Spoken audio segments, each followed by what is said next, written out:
It begins with the war-born development of DDT. This diabolical weapon of modern science saved millions of humans, but killed billions of insects. Man, with this newly discovered force, has at long last gained the upper hand in our age-old struggle.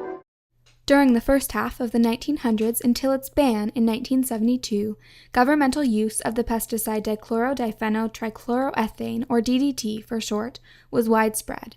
DDT provided a cheap and effective means of reducing and nearly eliminating such diseases as malaria, Lyme disease, West Nile virus, and the bubonic plague, as well as serving as pest control in agriculture. During the Second World War, these diseases were prevalent and feared.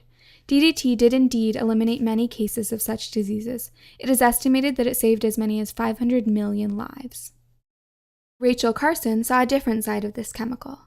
Her love of nature came from her deep understanding of the farm she grew up on in Springsdale, Pennsylvania. In 1925, she attended Pennsylvania College for Women as an English major, but she changed her major and earned a Bachelor of Science in Biology. Rachel Carson was an environmental pioneer who questioned the blind positivity surrounding DDT. We have to remember that children born today are exposed to these chemicals from birth, perhaps even before birth. Now, what is going to happen to them in adult life as a result of that exposure? We simply don't know. Bald eagles were one of the animals most threatened by DDT because it disrupts the endocrine system, which is associated with the control of hormones. In eagles, the eggshells from an infected mother eagle become thin and cannot support the chick, disrupting embryonic development as well as the likelihood of the chick's survival. DDT is highly fat-soluble and is readily stored in fatty tissues, an effect called bioaccumulation, which refers to chemicals that are not readily broken down by metabolic processes. Once inside the body, DDT contaminates breast milk, feces, and urine. Its chemical properties cause DDT to undergo a process called biomagnification, in which it accumulates within animals and becomes concentrated by 40 or more times at each link of the food chain. DDT's half-life is from 2 to 15 years in a terrestrial setting, but is 150 years in an aquatic environment.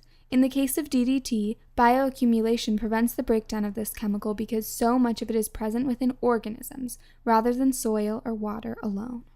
Rachel Carson tirelessly lobbied for the prohibition of DDT. She testified in Congress about the dangers of DDT on the environment and people. Her book, Silent Spring, influenced the U.S. Environmental Protection Agency's decision to ban the use of DDT in 1972, 8 years after her death. Rachel Carson's greatest legacy culminated in the ban of DDT, which prevented death and sickness of thousands of Americans and wildlife. In the U.S., its ban is estimated to have prevented 66,000 infant deaths. Rachel Carson should be remembered for her profound impact on public health and environmental protection.